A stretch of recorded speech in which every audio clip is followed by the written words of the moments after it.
आणि आम्ही काल रात्री पापड खाल्ले होते ना, आम्ही असे खातो पापड. हे बघा सगळं घरभर करून. असा असतो अनायाचा ब्रेकफास्ट. रोज काहीतरी वेगवेगळे फ्रुट्स तिला देते.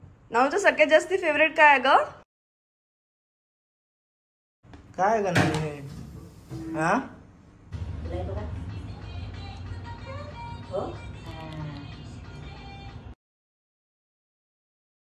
दीड वर्षापर्यंत तरी फिडिंग सुटून जायला पाहिजे.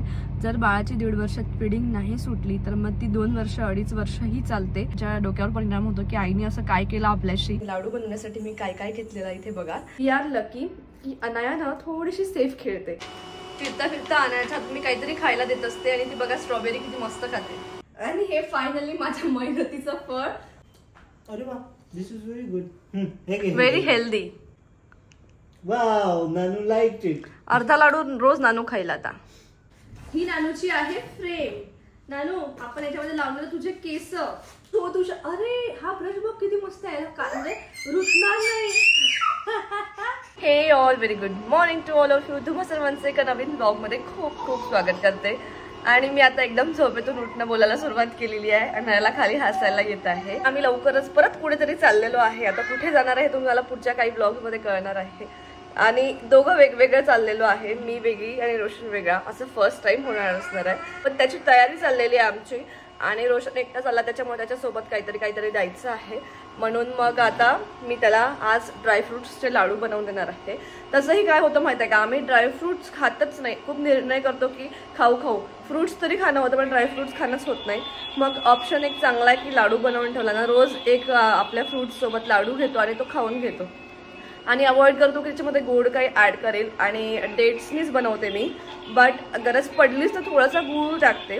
सो तेवढं काही प्रॉब्लेम पण नाही लाडू खाण्यामध्ये. हेल्दी असतो. आणि आता अनाया मोठी झालेली आहे तर अनायाला पण तो लाडू देता येईल. इकडे जाऊन हिनं म्युझिक लावून येते. परत काय मी करते आज दिवसभरात, कारण रोशनचं ऑफिस आहे तर फार काही तसं करता येत नाही. तर जे काही असेल ते तुम्हाला आजच्या व्लॉगमध्ये शेअर करते. व्हिडिओ शेवटपर्यंत नक्की बघा आणि आवडला तर लाईक शेअर सबस्क्राईब करायला मात्र विसरू नका. हा रोबो काम कसंही करे पण ना आमच्यासाठी खूप कामाचा झालेला आहे. कारण रोबो लागला की अनाया त्याच्या भोवती फिरत असते. हे बघा त्याला ये म्हणते. त्याला तर काल ए दंका देऊ असं म्हणतो ती. काल जा म्हण त्याला ए दंका देऊ म्हण. त्याला नाही म्हण ना बा. आणि आम्ही काल रात्री पापड खाल्ले होते ना, आम्ही असे खातो पापड. हे बघा सगळं घरभर करून. तर आता हा रोबो क्लीन करतो आहे. फरशी पुसायचं काम माझं आहे. एवढं घाण करतो आम्ही फरशी. म्हणून आमच्याकडे कुठली बाई यायला रेडी नसते. उठल्या सगळ्यात पहिलं काम माझं हेच असतं. फ्रेश झालं की अनायासाठी ब्रेकफास्ट रेडी करणे. कारण फ्रुट्स कापायला जरा वेळ लागतो. आणि तिला ना छान आता हाय चेअरवर बसवून ठेवलं फ्रुट्स खात तर कमीत कमी अर्धा तास माझा निघून जातो. मग तेवढ्या वेळात माझी बाकीची कामं होतात. म्हणजे भांडे घासायचे आता राहतात तर ते सगळं होतं. मला जायचंच होतं. मला माहिती होतं 8 दिवसात. म्हटलं जाऊ दे 8 दिवस आपण कसं तरी ॲडजस्ट करू. आणि आम्ही खूप दिवसासाठी चाललेलो आहे. म्हणजे 15 दिवसापेक्षा जास्ती 17-18 दिवसासाठी आम्ही चाललेलो आहे दोघंही. सो मग म्हणलं आता काही मावशी लावत नाही. आल्यावर मग चांगल्या मावशी बघू. तशाही त्या फरशी करायला काही रेडी नव्हत्या. सो आता बघेल फरशीला आणि भांड्याला दोघांनाही मिळालं तर ठीक. नाही तर मग आमच्या मावशी 3 महिन्यांनी येणार. त्यातला 1 महिना तर निघून जाईल तोपर्यंत. मग मी एक काम करेल, फक्त भांड्यांना लावेल. फरशी कशी तरी आम्ही 2 महिने ॲडजस्ट करून घेऊ आणि मग बघू काय होते पुढे. कारण दुसऱ्या कुठल्या मावशीने आमच्या फरशी करायला नकोच म्हणतात. तुम्हाला दाखवली फरशी किती घाण होते आणि अनायामुळे ती जास्त होते. कारण ती कसं खायचं वगैरे सगळं सांडवत असते. तर थोडासा जोर लावून पुसावे लागते कारण ती ग्लास टाईल्स आहे. सो आता अनायासाठी ब्रेकफास्टची प्लेट रेडी केली. आमच्यासाठी सुद्धा केलेली आहे. अनाया गेलेली आहे बाबांसोबत दूध आणायला. सो असा असतो अनायाचा ब्रेकफास्ट. रोज काहीतरी वेगवेगळे फ्रुट्स तिला देते. त्यात चिकू ना कंपल्सरी असतो किंवा बनाना आणि पोमोग्रेनेट हे तिला खूप आवडतं. तिला थोडंसं मी आता अंगूर म्हणजे आपलं द्राक्ष देणं थोडंशी अवॉइड करते कारण आंबट असायची भीती वाटते. बाकी हे सगळं तिच्यासाठी आमच्यासाठी काढून ठेवलेलं आहे. आता मी सगळ्यात आधी ना भांडे घासून घेते कारण भांडे फार नाही आहे. मी स्वयंपाक झाल्यावर घासले होते पण हे स्वयंपाकानंतर जेवणानंतरचे थोडेसेच राहिलेले आहे. तर ते पटापट पहिले घासून घेते. त्यानंतर मग पोछा लावते. आमचा रोबो आहे त्याच्यामुळे झाडूचं तेवढं टेन्शन नाही, तो करून घेतो. सो पटापट आता माझी कामं आवडते कारण नाही येईपर्यंत भांडे जरी झाले तर खूप आहे.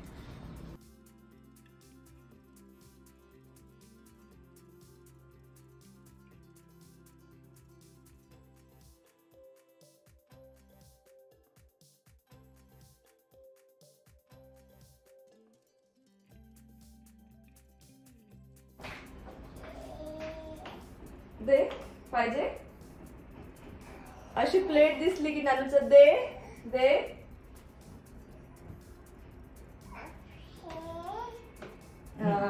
नानूचं सगळ्यात जास्ती फेवरेट काय आहे ग? पोमोग्रेनेट आहे. अशू तू कुठे गेली होती डॅडा सोबत? बाबा सोबत गेली होती.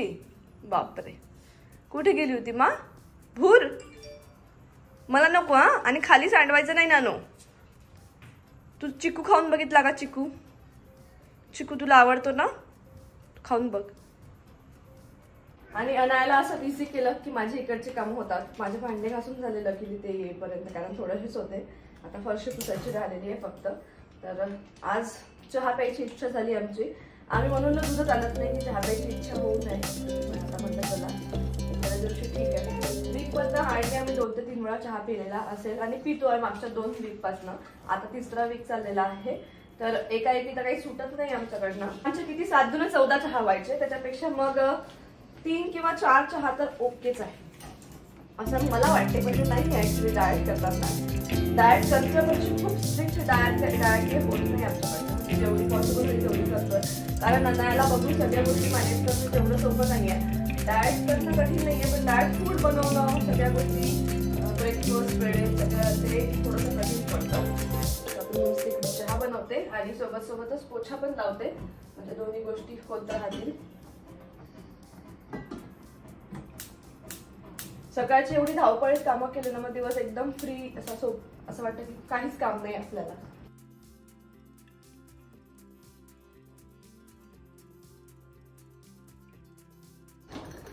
आणि अनायाला दूध द्यायचं ट्राय करतो, पण अनाया काही दूध घेत नाही. सो मग आता काय ऑप्शन नाही. तिला मी दूध पोळी किंवा दूध राजगिरा असं देते, म्हणजे या स्वरूपातून तरी दूध जातं. जर असं तिला बॉटलमध्ये दूध दिलं ना ती थुकतेच. तिला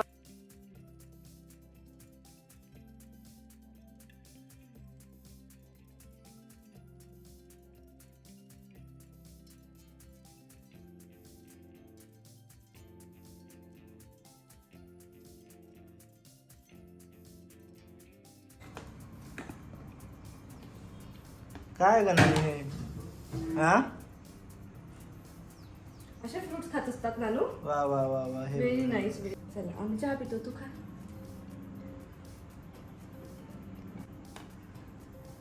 थकली मम्मा. नाही ना बेटा असं नाही करू. आणि आता फायनली सगळं आवरलेलं आहे. आंघोळ बिंघोळ करून मी रेडी झालेली आहे. आणि ऍक्च्युली सकाळी पटापट घाईत सगळं केलं. आता वाजले आहेत 11. सगळं स्वयंपाक वगैरे आवरून घेतला. नानू मी बोलत आहे ना, मला बोलू दे ना. मी बोलायला लागले की नानूला बोलायचंच असतं.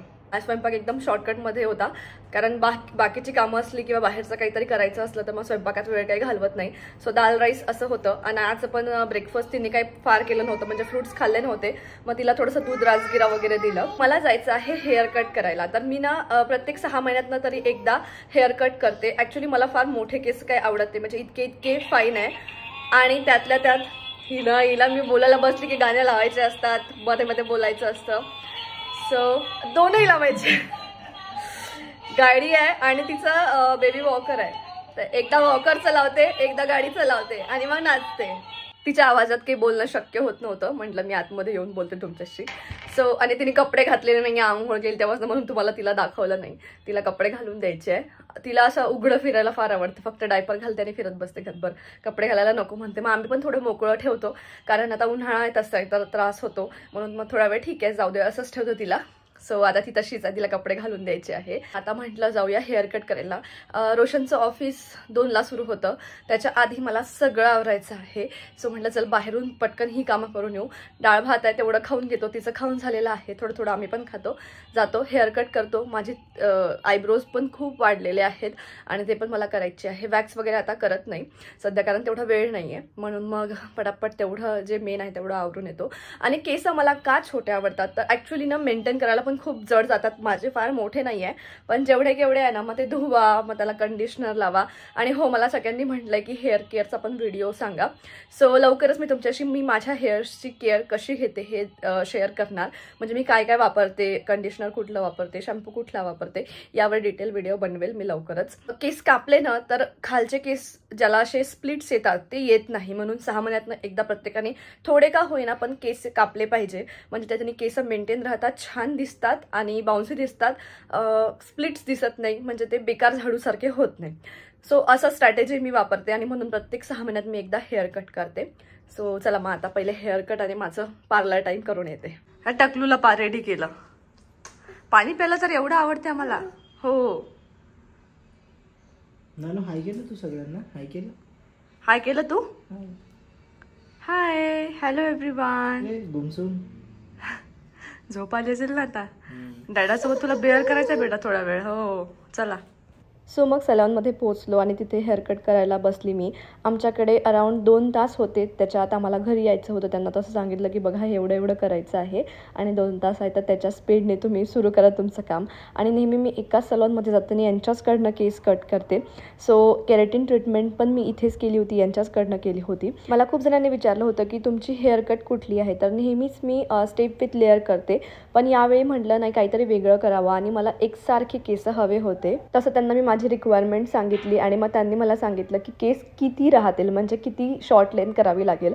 मला यापेक्षा थोडेसे मोठे हवे होते, पण मग माझे लेयर्स असल्यामुळे मग एवढे शॉर्ट तरी करावे लागेल असं त्यांनी मला सांगितलं. आणि बघा अशी मस्त हेअरकट करून दिली त्यांनी. पहिले तर मग केस त्यांनी ड्राय केले, त्यानंतर सेट करून दिले. सेट केल्यावर असा काही माझा लुक दिसत होता. तुम्हाला कसं वाटतंय कमेंटमध्ये नक्की सांगा. आणि अशी हेअरकट केलेली आहे मी. फर्स्ट टाईम मी असं केलेलं आहे, म्हणजे पूर्ण स्ट्रेट केस. अदरवाईज माझी ना नेहमी लेअर कट असते, पण मी आता खूप ट्रेंडमध्ये बघितलं होतं की स्ट्रेट असं एकदम सिम्पल छोटे केस छान दिसतात. म्हणलं आपण पण एकदा ट्राय करू, म्हणून थोडंसं वेगळं म्हणून यावेळी असं ट्राय केलं. माझे केस पटकन वाढतात, म्हणजे 2-3 महिन्यात चांगली वाढ होऊन जाते. 6 महिन्यात तुम्ही म्हणजे मी प्रत्येक वेळी एवढीच कट करते, म्हणजे यापेक्षा थोडेसे मोठे असतील बट हार्डली एवढेच असतात. तर आणि 6 महिन्यात ते बऱ्यापैकी, म्हणजे आता केवढे मोठे होते तेवढे मोठे वाढतात. हेअरकट वगैरे झाली, अनायाच्या झोपायची वेळ झाली, तिला झोप आली होती म्हणून मग मी कारमध्ये बसलेली आहे तिला झोपायला. माझी हेअरकट, थ्रेडिंग, अंडरआर्म्स सगळं मी करून घेतलं. त्यानंतर मग रोशनला सुद्धा थोडेसे ट्रिम करायचे होते केस, म्हणून तो तिकडेच थांबला आणि तो त्याचा सुरू आहे तोपर्यंत म्हटलं चला तिला झोपवतं. तर ती मस्त झोपलेली आहे, तिला फीड केलं, थोडंसं झोपून गेली. आता मला ना तिची फिडिंग सोडायची आहे, कारण तिला अशी सवय झाली आहे की फीड केल्याशिवाय झोपायचंच नाही. मग ती चिडचिड सुरू करते. आता कळत नाही की ते कसं करावं, कारण सगळे सांगतात की ते खूप डिफिकल्ट आहे फिडिंग सोडणं. तर बघू, आता आम्ही चाललेलो आहे बाहेर परत 15-20 दिवसासाठी. सो आमच्या दोघांकडनंच ते शक्य आहे, एकट्याकडनं तर काय होणार नाही माझ्याकडनं पॉसिबल. सो जेव्हा केव्हा आम्ही आता पुण्यात परत येऊ ना, तर मग आम्ही ती प्रोसेस सुरू करू. तोपर्यंत अनाया 14 महिन्यांची झालेली असणार आहे. आणि माझं असं होतं की आपण 13व्या महिन्याची झाली की तिला सुरुवात करू फिडिंग सोडायला. 14-15 महिन्यापर्यंत सुटून जाईल, म्हणजे 1-2 महिने तर लागतीलच सोडायला, असं माझा प्लॅन होता. पण ते काही शक्य होणार नाही आहे. सो आता बघू कधी होतं, आम्ही आल्यावर मग आता सुरुवात करू. यांचं काय ना, थोडं टिथिंगची प्रोसेस वगैरे पण सुरू झाली, तेव्हापासून तिची तब्येत वगैरे पण 1-2दा खराब झालेली आहे. त्यामुळे कसं होतं, मग फिडिंगच एक ऑप्शन आहे, जेवत नाही त्यावेळी, तर त्याच्यामुळे ते कंटिन्यू करण्यात आलं. आता जनरली असं म्हणतात सगळे की 1.5 वर्षापर्यंत तरी फिडिंग सुटून जायला पाहिजे. जर बाळाची 1.5 वर्षात फिडिंग नाही सुटली तर मग ती 2 वर्ष 2.5 वर्षही चालते, कारण मग त्यांना ते कळायला लागून होतं ना, मग ते सोडायला म्हणजे रेडीच नसतात. म्हणून माझा प्रयत्न हाच राहील की ती 1.5 वर्षाची होईपर्यंत तिची फिडिंग सुटून जाय. तर मग मी आतापासून प्रयत्न केली. आणि कसं आहे माहिती आहे का, म्हणजे आपण असं पण नाही करू शकत की सोडायची आहे तर चला आता मी देणारच नाही, असं नाही होऊ शकत. कारण मग त्यांच्या हेल्थवर पण परिणाम होतो, त्यांच्या डोक्यावर परिणाम होतो की आईने असं काय केलं आपल्याशी, आपल्याला देतच नाहीये, ती दूर करत आहे, असं पण नाही व्हायला पाहिजे. म्हणून मी काय करणार, थोडं पहिल्या दिवसाची सोडणार, मग रात्रीची, म्हणून ह्या प्रोसेसला 1-2 महिने लागणार. आणि म्हणूनच मी आता पुढच्या महिन्यापासून सुरुवात करते, जेव्हा ती 14 months प्लस होईल. आणि मग नंतर होपफुली 1.5 वर्षाची होईपर्यंत फिडिंग सुटून जाईल. सो तुम्हाला पण मी सजेस्ट करते, जर तुमचं पण बाळ असेल अनायाच्या वयाचं तर तुम्ही सुद्धा याच पिरियडमध्ये फिडिंग सोडायला सुरुवात केली पाहिजे, नाहीतर मग खूप जड जातं. म्हणजे सगळ्यांच्या एक्सपिरियन्सवरनं मी सांगत आहे. आता मी घरी आली आणि नायला झोपवून दिलं. ती उठली होती. गाडीतनी बाहेर पडलो की ती परत उठून बसते. मग तिला परत झोपवलेलं आहे. आता मी माझा लाडू बनवण्याचं काम करते. फायनली मला माहिती नाही किती होणार आहे, पण सुरुवात तरी करावं लागते. रोशनचं ऑफिस सुरू झालेलं आहे, त्याच्या मीटिंग चाललेली आहे आणि अनाया बाजूला झोपलेली आहे. तो तेवढं लक्ष राहतं तर मी इकडे काहीतरी कारभार करू शकते. मग ती उठल्यावर परत माझ्यावर आहे. आता दिवसभर ती माझ्यावर असते. सो माझं कुठलंही असं वेगळं काम करायचं म्हटलं, म्हणजे असं लाडू बनवायचं किंवा काय करायचं तर ते मला तुकड्यांमध्येच करावं लागतं, म्हणजे अनायाच्या सोयीनुसार. सो चला ठीक आहे, आता मी माझं काम सुरू करते. वेळ आहे तेवढ्यात. आणि इथे ना मी हेअर क्लिप लावलेली आहे. मी इतक्यांना सांगताना सांगते प्रत्येक वेळी की ते माझे केस कानाच्या मागे गेले पाहिजे, पण ते प्रत्येक वेळी काही ना काही छोटं करतातच. पण ठीक आहे, म्हणजे 8-10 दिवसात ते हो जातात मॅनेज, मग जातात कानाच्या मागे. पण मला ते 8-10 दिवस इतकं इरिटेट होतं, म्हणून मी सध्या तिथे छान छोटीशी क्लिप लावलेली दिसत नाही आहे. आणि मला तर आणि रोशनला ही हेअरकट खूप आवडत आहे, मस्त वाटतंय. तुम्हाला कशी वाटली हे सुद्धा मला कॉमेंटमध्ये नक्कीच सांगा. तर इथे अनायासाठी खिचडी लावून टाकली. ती उठल्यावर तिला मला जेवायला द्यावं लागेल म्हणून. आणि लाडू बनवायला सुरुवात करण्याच्या आधी मला ना तूप बनवायचं आहे. तुम्ही बघितलं असेल, मी याच्या आधी पण शेअर केलेलं आहे तुपाची रेसिपी. तर मी तर साय जमा करत नाही, कारण दुधामधनं फार निघत नाही आणि मलाच खूप आवडते. ते मी अशीच खाऊन घेते साखर टाकून, पण सध्या बंद केली आहे, खात नाही मी साखरेमुळे. सो ही जी साय आहे दुधातली ती नेहा जमा करते आणि ती मला देते. तिला तूप नको असतं, तिच्या घरचंच असतं. सो तिचं असतं की तू बनव. सो हे थंड आहे, छान फ्रीजमधली काढलेली आहे. सो थंड त्यामुळे कधी कधी पाणी ॲड करायची गरज पडत नाही, पण पाणी ॲड जरी केलं तर थंडच पाणी करायचं. आणि मी खूप सोप्या पद्धतीने मिक्सरमधनं असं फिरवून घेते आणि एकदम इझिली तूप निघतं छान. सो तुम्हाला दाखवते पटापट रेसिपी. तर मी काढून घेतलं मिक्सरच्या भांड्यामध्ये साय. आणि मी जे तूप नेहमी इथे काहीतरी करत असेल ना तेव्हाच बनवते. त्याचं कारण असं की स्पेशल जर तूप बनवायला आपण ठेवलं ना, मग त्याच्यावर लक्ष द्यावं लागतं. मग येऊन बघावं लागतं 100दा, नाहीतर मग ते करपायची भीती असते. पण इथेच काहीतरी काम करत असेल तर मग कसं तुपावर पण लक्ष असतं आणि तूप पण बनतं आणि दुसरं कामही होतं. सो म्हणून मग मी सोबत करते. म्हणून पहिले हे आणि मग लाडवाची सुरुवात करते. हे कधी असं पूर्ण मिक्सर चालवतो तसं नाही चालवायचं, आपल्याला चालू बंद करायचं.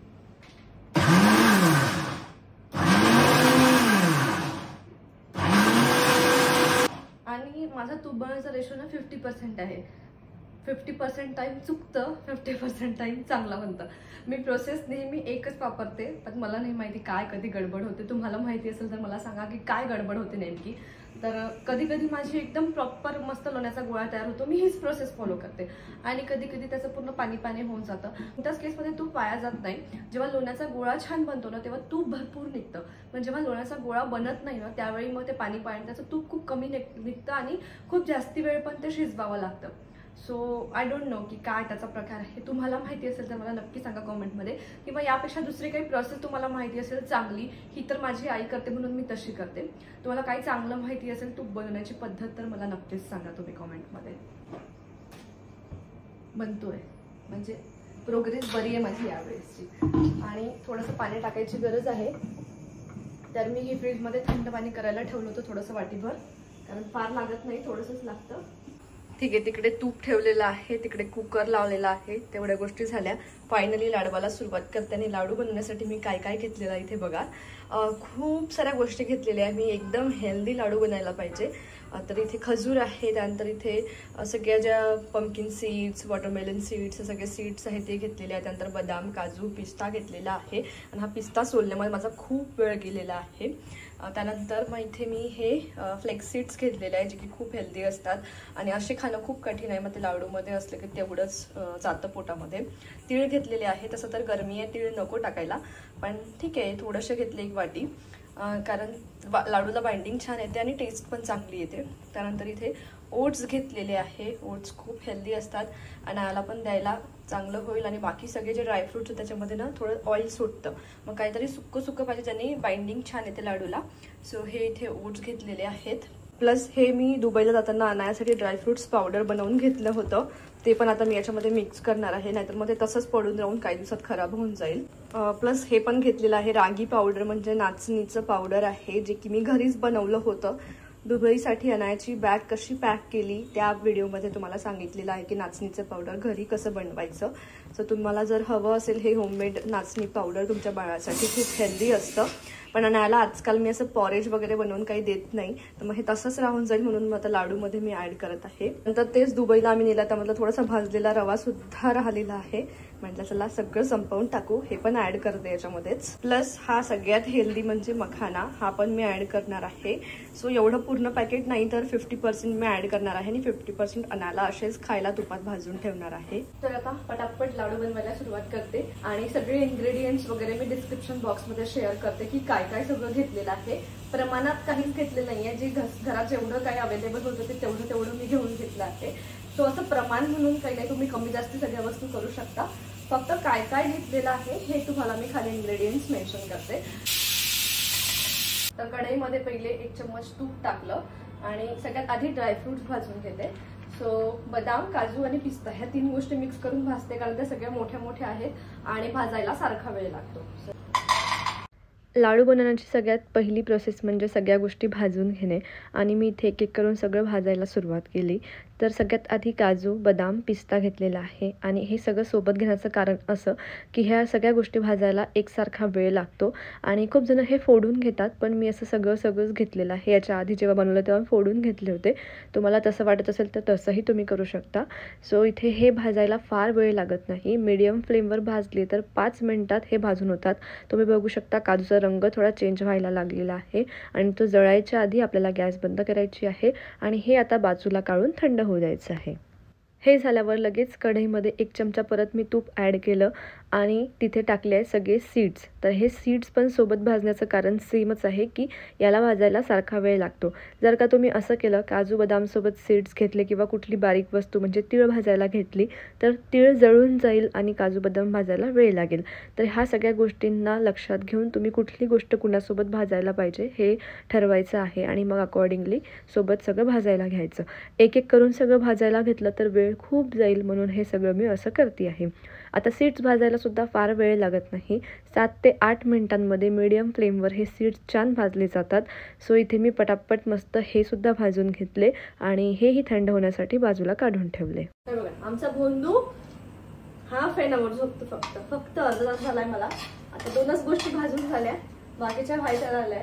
माझं असं होतं की ॲटलिस्ट सगळं भाजून तरी होईल, लाडू नंतर बनवेल. पण आमच्या ताई उठल्या, आता ताईला जेवण द्यायचं आहे मम्माला, हो ना. तर हे काम आपण नंतर करू, हो की नाही. अनायाचं आवरलं आणि परत आपल्या भाजणीला सुरुवात केली. तर इथे परत मी कढईमध्ये 1 चम्मच तूप टाकलेलं आहे आणि त्यामध्ये आता मी टाकणार आहे तीळ आणि जवस म्हणजे फ्लेक्स सीड्स. आणि ह्या दोन्ही गोष्टी बारीक बारीक आहेत तर सोबत भाजते आणि सारखाच वेळ लागणार आहे भाजण्यासाठी सुद्धा. इथे छान खरपूस होईपर्यंत, तिळेचा रंग बदलेपर्यंत आपल्याला हे भाजून घ्यायचं आहे आणि याला भाजायला सुद्धा 7 ते 8 मिनटं किंवा 10 मिनटं लागतात मॅक्सिमम. आणि कसं समजायचं तर तीळ तळतळायला लागते आणि त्याचबरोबर थोडासा रंगही चेंज होतो. तर मीडियम फ्लेम ठेवायची, गॅसची फ्लेम खूप मोठी करायची नाही, नाहीतर गोष्टी लवकर भाजल्या जातात पण त्या व्यवस्थित भाजल्या जात नाही. म्हणून मीडियम फ्लेमवर छान हे 8 ते 10 मिनटं भाजून घ्यायचं आणि मी सुद्धा भाजून बाजूला थंड होण्यासाठी काढून ठेवलेलं आहे. त्यानंतर परत कढईमध्ये 1 चम्मच तूप टाकलं. प्रत्येक गोष्ट भाजायला एखादा चम्मच तूप लागेल, त्याच्यापेक्षा जास्ती लागणार नाही. हे जे मी इथे खजूर वापरलेले आहेत ते सीडलेस आहेत आणि शक्यतोवर तसे सीडलेस खजूरच वापरा, म्हणजे तुमची बिया काढण्याची मेहनत वाचेल. आणि इथे बघा सगळे ॲड करून घेतले आणि मी इथे मस्त छान ते बारीक करण्याचा प्रयत्न करत आहे, म्हणजे पटापट भाजल्याही जातील आणि भाजल्यानंतर मग ते मिक्सरमध्ये छान ग्राइंडसुद्धा होतील. सो बघा ही प्रोसेस झालेली आहे, मस्त भाजून रेडी आहे. हे पण थंड होण्यासाठी बाजूला करते. त्यानंतर मी इथे ओट्स भाजायला घेतलेले आहे. ओट्स फार नाही, 1 वाटीपेक्षा थोडेसे कमीच होते. आणि त्यानंतर इथे मी तूप वापरलेलं नाही आहे, कारण ओट्स मला विना तुपाचे असे कोरडे छान जसे पोहे भाजतो ना आपण तसे कडक होईपर्यंत भाजायचे आहे. आणि पोह्याला जसं टेस्ट करतो ना आपण चिवडा करताना की ते कडक झाले की नाही, म्हणजे खसार आवाज येतो आहे की नाही मुरमुऱ्यांसारखा, तसेच हे पण बघायचे. जेव्हा ते छान कडक झाले भाजून तेव्हा आपल्याला थांबायचं आहे. त्यानंतर परत मी कढईमध्ये तूप टाकलं 1 चम्मच आणि मखाने भाजायला घेतले. आता मखाने भाजणं खूप सोपे आहे, पण याला वेळ लागतो आणि फुल गॅसवर पण भाजू शकत नाही, कारण हे लवकर जळतात. तर एकदम मीडियम आणि कमीच फ्लेम म्हणू शकते तशी ठेवायची आणि हे फक्त भाजत राहायचे. 10 ते 15 मिनटं आरामात लागतात याला भाजायला. आणि एक खाऊन बघायचा, पूर्ण क्रिस्पी जाणवतो आहे का तोपर्यंत हा भाजायचा. जर तो वरनं क्रिस्पी वाटत असला पण आतमध्ये जरी म्हणजे अजूनही तो ओलसर असला तर तो लवकर परत चांबट येतो. म्हणून मग तो छान क्रिस्पी होईपर्यंत पूर्ण वेळ आपल्याला 15 मिनटं तरी भाजायचा आहे आणि त्याचा रंगही थोडा थोडा चेंज होतो. सो इथे मखाने सगळ्यात आधी भाजून घेतले, ती सुद्धा बाहेर काढले. आणि मॅडम उठल्यानं तेव्हापासून मला काहीच करता आलेलं नाही आहे. शेवटी आता 5 वाजलेले आहेत. ती उठली होती 2:45ला वगैरे आणि तेव्हापासून मग मी वेळ काढून कसं कसं तिला खाऊ घातलं आणि सोबतच काय देऊ, मखाना. नानूला मखाना खूप आवडतो आणि सो मी सोबतच सगळ्या गोष्टी भाजून ठेवल्या आहेत. आता त्या थंड झाल्या आहेत, मस्त मिक्सरमधून बारीक करून घेते आणि मग लाडू बांधते. हे बघा सगळं माझं भाजून रेडी झालेलं आहे, तूप सुद्धा झालेलं आहे. सो आता पटापट बारीक करते, लाडू बांधते आणि परत माझी जी संध्याकाळची कामं ना ती सुरू होणार आहे. कारण एवढं सगळं केलं म्हणजे भांडे खूप निघालेले आहेत. रोबो लावते, तो झाडून घेईल आणि अनायाचे काही पार्सल्स आलेले आहेत ते ओपन करून बघायचे आहेत आणि घर साफ करते. चहा रोशनवर आहे, रोशनला प्यायचा असेल तर. तरी पण म्हणजे माझा एखाद तास बेडवर असंच पडून पडून आराम झाला. ही झोपली नाही म्हणजे आराम म्हणजे झोपायचं नाही पण ॲटलिस्ट थोडं रिलॅक्स होतं ना माणूस. रोशनला तर ते पण नाही, कंटिन्यू ऑफिसचं काम चाललेलं आहे 2 वाजतापासून. आता 5 वाजलेलं आहे, 5-5:30 वाजता आहेत. सो असं होतं की त्याला बिलकुल ब्रेक मिळत नाही. सकाळी आमच्या मागे राहावं लागतं आणि दिवसभर ऑफिस. तर रात्री मग 6:30-7 नंतर जरा फ्री होतो, पण असं नाही की फ्री होतो म्हणजे थोडंसं त्याला रिलॅक्स व्हायला वेळ मिळतो, पण ऑफिसचं काम चाललेलंच असतं. सो असं सगळं असते. दिवसभर खूप हेक्टिक असतं आणि त्यातलं त्यात सगळं एक्स्ट्रा काम करायचं म्हटलं म्हणजे तर कंटिन्यू सुरू राहावं लागतं, आराम म्हणून मिळतच नाही. आणि ही माहिती कशी खेळते, हिला मेकअपच्या सगळ्या गोष्टी पाहिजे. माझ्या त्या ड्रॉवरमधले एक एक वस्तू आणायची, काढायची, खेळायची, मला दाखवायची, रोशनला दाखवायची आणि असं करत करत ती खेळत असते खाली. तेवढ्याने बरं आहे. सगळे म्हणतात की बाळ मोठं झालं, चालायला लागलं की जास्ती त्रास होतो, खूप लक्ष ठेवावं लागतं. पण वी आर लकी की अनाया ना थोडीशी सेफ खेळते. ती पडत नाही जनरली. तिला पडायची असं तिला तोल असा गेलाही जरी ना हातावर बरोबर हात टेकवेल, डोक्याला लागू देत नाही. आणि बाकी मग जिथे सेफ्टी लावायची तिथे सेफ्टी तर आम्ही लावून ठेवलेली आहे. बेडला लावलेली सेफ्टी तिने काढून घेतली. अजून जे कबर्ड आहे ते आता कधी कधी त्याचं येता येता लागायची भीती वाटते, तिथे पण आम्हाला लावायचं आहे. बाकी मग ड्रॉवर्स वगैरे आमच्याकडे एकदम टाईट आहे, ते खुलल्या जात नाही तिच्याकडनं. आणि काही काही गोष्टी आम्हीच तिच्या हातात देतो, हे अशा घे बाबा एकदाची तू खेळत बस, पण परेशान करू नको. तर ती काय करते माहिती आहे का, किचन टू बेडरूम आपली फिरत असते, खेळत असते आणि अशाने आमची कामं चांगली होतात. सो चला मग आता मी पहिले लाडूचं बारीक करते आणि मग लाडू बांधून घेते. अनायाना मिक्सरला भेटते तर तिच्याकडे बघून करावं लागतं. येऊ नको बेटा, तिकडेच जा, डॅडाकडे जा. हळू जा हळू जा हळू जा हळू जा, मी करत आहे, तुझा बदमाश आहे. मी घर आवरलं आणि रोबो लावून दिला. अनायाचं बघा एंटरटेनमेंट कसं आहे, रोबो लावला की बस त्याच्या इर्द गिर्द फिरत असते ती काय. आणि माझ्या बांगड्या तर नुसतं दिवसभर हातात पाहिजे असतात. अनाया तर रोबोच्या मागे खुश आहे. मला असं वाटलं की काम होत नाहीये ना, मी रोबो लावून देते, ती त्याच्या मागे मागे फिरत राहते. तिला खूप मजा, तिला वाटते आला आला आला पळा पळा पळा असं चाललेलं असतं आणि काहीतरी हातात पाहिजे, खेळत असते बिचारी. खूप खूप आजकाल आम्ही रिलॅक्स झालो आहे, तिला काही सतत घेऊन राहावं लागत नाही. ती खूप कंटाळली, भूक लागली किंवा झोप आली तेव्हाच ती माझ्याकडे रडत येते, अदरवाईज ती खेळत असते आपली आपली. सो इकडे माझं हे मिश्रण रेडी झालेलं आहे. हे बघा सगळं बारीक करून रेडी केलं, प्लस गॅस ओटा साफ केला, घर साफ केलं आणि आता रोबो लावलाय. भांडे आहेत पण भांड्यांना मी बघेल आरामात. पण आता लाडू बांधायचे सगळ्यात महत्वाचे म्हणजे लाडू भरपूर आहेत. सो रोशन पण थकलेला आहे, तो म्हणतो की अंकित चहा झाला तर फार चांगलं होईल. सो आता पहिले चहा बनवते आमच्यासाठी, रिलॅक्स होतो आणि मग नंतर मी लाडू बांधते. फिरता फिरता आणायच्या हात मी काहीतरी खायला देत असते आणि ती बघा स्ट्रॉबेरी किती मस्त खाते. नानू तुला आवडते का स्ट्रॉबेरी? आवडते तुला?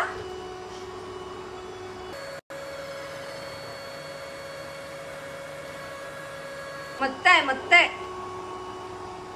आहे ना. आणि हे फायनली माझ्या मेहनतीचं फळ. मला वाटते 7 वाजले असतील आता. तुला नाही नानू, तू सगळं, नानूला एक लाडू दिला होता मी, नानूने पूर्ण घर खराब केलं, परत मी पुसलाय आता. नो, आता डॅडाला देते मी. डॅडा सांगते कसं झालं. अरे वा, दिस इज व्हेरी गुड. हे घे. Very healthy. हिला पण देऊ शकतो का त्यात भरपूर मखाना वाव, आणि- नानू लाइक्ड इट. नुसते ड्रायफ्रुट्स नाही आहे, ओट्स आहे, मखाना आहे वाव, नानू. आणि नाचणी आहे, त्याच्यामुळे हिला देऊ शकतो आपण. नानूचं नाटक. Wow, Nanu liked it. अर्धा लाडू रोज नानू खाईल आता. खायचं नाही आहे बरं. Wow, Nanu liked it so much. नाही. चांगलं झालंय. मस्त मस्त. Wow, Nanu liked it so much. मला नाही माहिती नानूला आवडला की नाही, पण नानूची तारीफ केली, नानू खाऊन राहिली. हे घे. तर नानूचे एवढे सारे पार्सल्स रिसीव्ह झाले आहे आणि मी एकही खोलून बघितलं नाही. बघू. A book is a friend that never leaves your side. ही नानूची आहे फ्रेम. नानू, आपण याच्यामध्ये लावलेलं तुझे केस कशी आली बघू आपण. तुम्हाला मागच्या व्लॉग मध्ये मी सांगितलं होतं की नानूचे केस आम्ही कसे प्रिझर्व करून ठेवणार आहे आणि त्यासाठी फ्रेम मागवायची होती, तर ती आता मागवलेली आहे. तर तुम्हाला ती तयार झालेली पुढच्या व्लॉग मध्ये दिसेल. ही खूप छोटी आहे. हो, एवढीच आहे. हो ना, बघ नानू कशी पडते. आणि ही कस्टमाइज फ्रेम Amazon वर करून मिळते.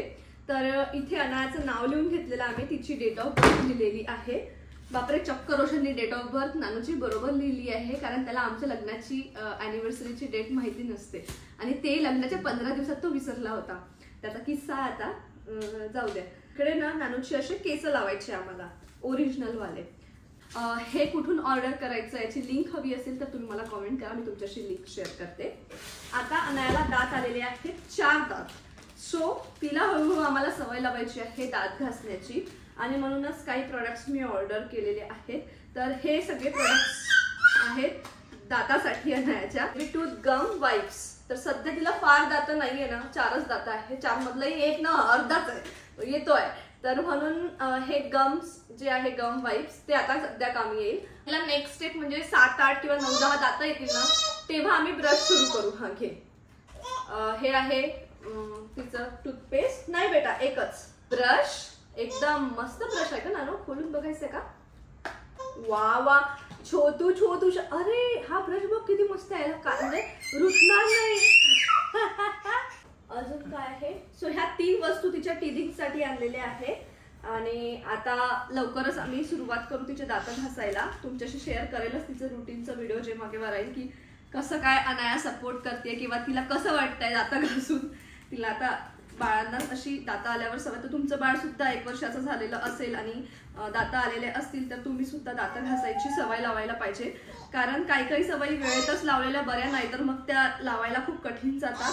आणि दुसरी गोष्ट म्हणजे दात पण किडतात, कारण आता ते सगळंच खायला लागले आपल्यासारखं, तर मग वेळेत ते सगळं क्लीन करणं खूप आवश्यक आहे. मागच्या ब्लॉगमध्ये तुम्हाला सांगितलं होतं लिटिल रिच्युअल्सच्या प्रोडक्ट बद्दल की खूप छान आहे. माझा एक्सपिरियन्स एकदम छान होता लिटिल रिच्युअल्सच्या सगळ्या प्रोडक्ट बद्दल. तर मी अजून काही प्रोडक्ट्स मागवले आहेत. मागच्या वेळी बॉडी वॉश वगैरे यूज केलं होतं, फेस क्रीम यूज केलं होतं. सो आता मी बॉडी बटर मागवलेलं आहे, सनस्क्रीन मागवलेला आहे. मला खूप जणांनी विचारलं होतं सनस्क्रीन बद्दल की कुठली सनस्क्रीन वापरता, तर आता मी तिला लिटिल रिच्युअल्सची सनस्क्रीन वापरणार आहे. फेस क्रीम होतं ते परत रिस्टॉक केलेलं आहे, कारण सो हे सगळं अनायाच्या वस्तू मी मागवलेल्या तुमच्याशी शेअर केल्या. तुम्हाला कुठल्याही गोष्टींची लिंक हवी असेल तर मला खाली कमेंट करा. त्यानंतर आज आम्ही डिनरसाठी बाहेरच गेलो होतो, कारण आम्ही दोघंही खूप थकलो होतो आणि रोशनला काहीतरी बाहेरचं खायची इच्छा होत होती. मग तिकडे गेलो, मस्त डिनर केलं आणि असं झाला दिवसाचा शेवट. तुम्हाला आजचा व्हिडिओ कसा वाटला मला कमेंटमध्ये नक्की सांगा. भेटूया पुढच्या व्हिडिओमध्ये, तोपर्यंत बाय.